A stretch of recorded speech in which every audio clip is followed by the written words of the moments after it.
Hi, and thank you again for joining. Today we are going to be doing a back series. This is something I had struggled with loving for a very long time, but I have since incorporated it into my routines regularly and forcing myself to love it. And now I have to say, I have reaped the benefits of doing this on a regular basis. My back feels so much better, especially while surfing. I used to have aches on one side, but now that I do this regularly, I no longer have them. So I will definitely say they work. If you don't like them, just try to push on through, grin, and enjoy. So we're going to be working our back. It's going to help to strengthen and lengthen all those muscles that support your spine and keep them nice and flexible, as well as we're going to be opening up our chest and shoulders. So we're going to start by lying on our stomachs. We're going to start off with a nice little warm up. We're going to bring the feet a little bit wide on the mat so they can be towards the outside corners of your mat.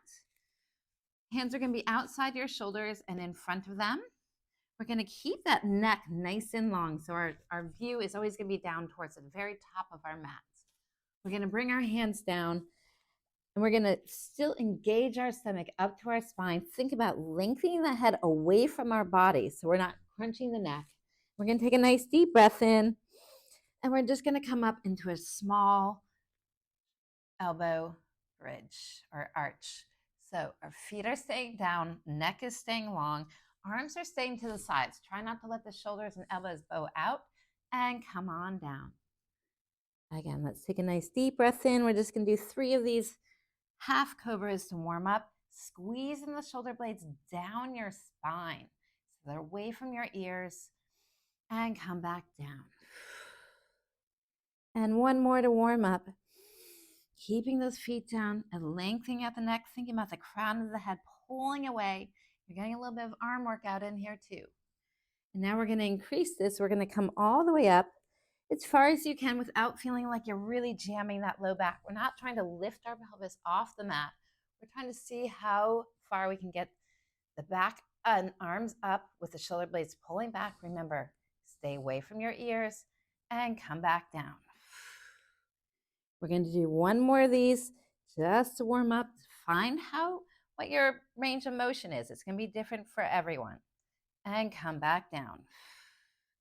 And now we're going to add on to this. We're going to take a nice deep breath in. Exhale, come on up. Keeping those shoulders and shoulder blades pulling back down your spine. Come on down. Keep the chest and head off the mat. Lift the arms up over the head. Push them out over the head and swim all the way around down to your legs, keeping your feet down, and bring your hands back under. Come on down.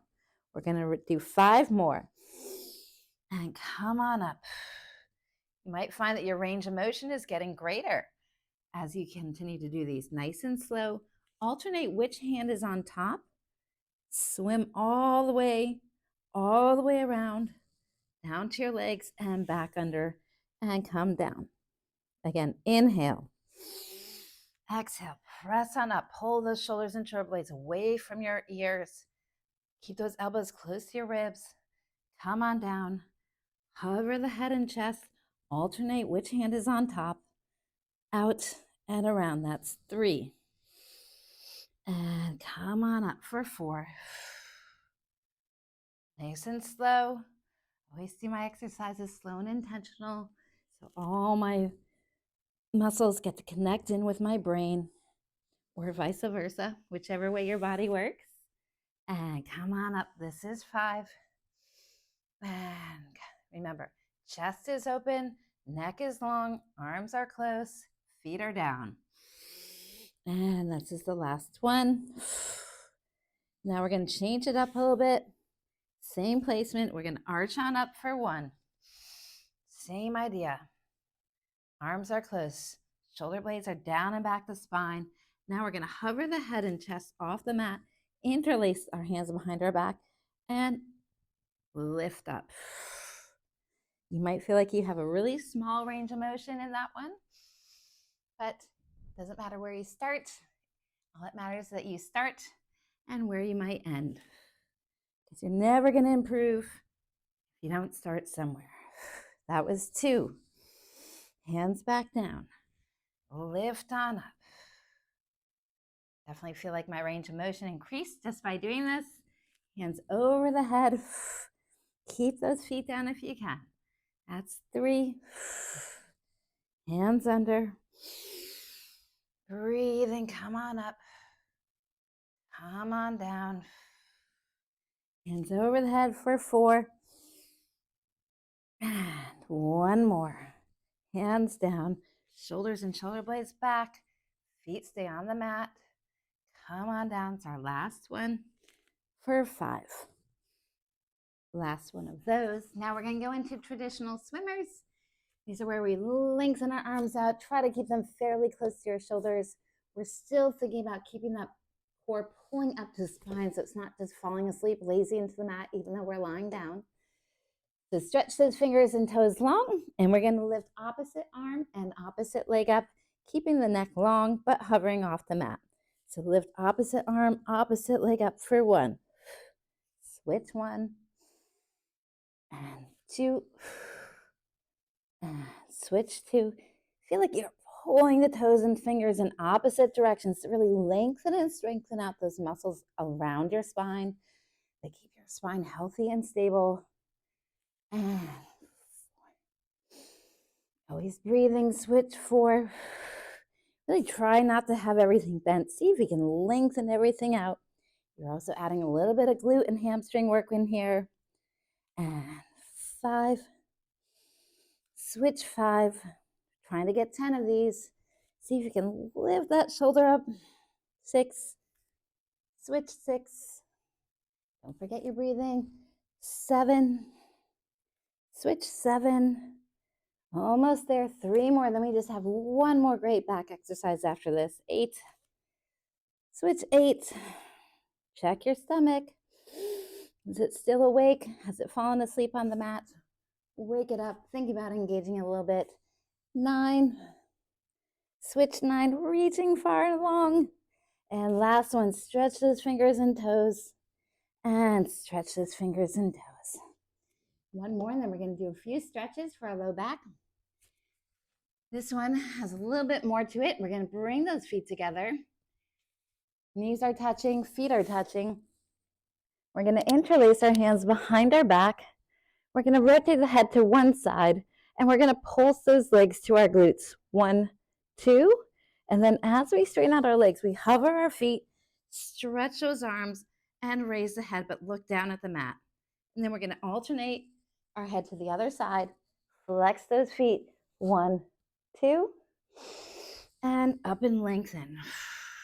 So you're really opening up the shoulders, really using all those back muscles, glutes and hamstrings, and getting a huge shoulder stretch, which is wonderful to undo any computering or driving.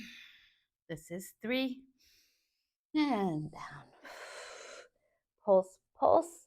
So actually activate those glutes and hamstrings. They should be alive. And come on up. Feet are up. Shoulders are back. Neck is long. And this is 6. Pulse, pulse. And up and lengthen. And other side. Pulse, pulse. This is 7. We're getting close. We're almost there.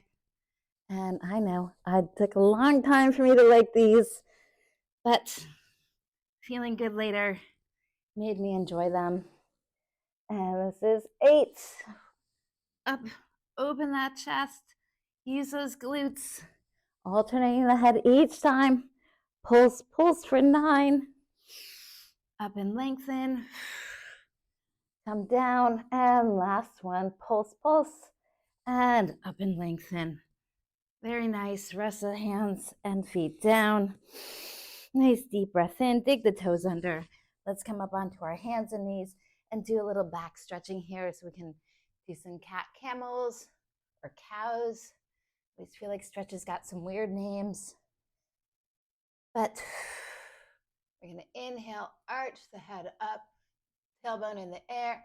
Exhale, round the tailbone down, pull the belly up, head, crown of the head comes down to the mat. And arch. And round. And one more, big inhale. Really taking your time in these. And we're going to do another one of I have to say, this is a fan favorite. They're called Wag the Tails. Over your left shoulder, lift your left foot up, look at it over your left shoulder, and then wag your same foot and look at it over your right shoulder. So same leg. So this helps you get some lateral flexion through your spine, which we don't always get. We forget that we move in so many different directions. We have so many amazing joints, so many abilities, and we often just sit or move forward. But side to side is what your body was made to do. And when you use it correctly, it feels better. One more. And bring that left foot down. Bring your right foot up. Look over your right shoulder. Bring that toe over. And across. Look at same foot, right foot, left shoulder. Right foot, right shoulder. Getting that lateral flexion through the spine. And bring it down. And let's take a nice deep breath in. Come into everyone's favorite child's pose. As I come into my child's pose, you can have your legs wide and have your knees together. Whatever feels best for your personal body is what you should be doing. All I ask is that you take a nice deep breath in, and on your exhale, think about that spine lengthening out. Some people prefer their hands down and back. I'm not such a stickler when it comes to stretching, except for I want you to feel good and breathe. So one more time, deep breath in. And when you exhale, try to release that low spine. Release that tailbone. Have it come on down. Release the neck and shoulders. And big exhale. And thank you for joining me. While you might not have loved that, your body will learn to love it because it is going to help stabilize and lengthen and strengthen all those back muscles. And we need our spines for a long, healthy life. So please try to stick with them. Thank you.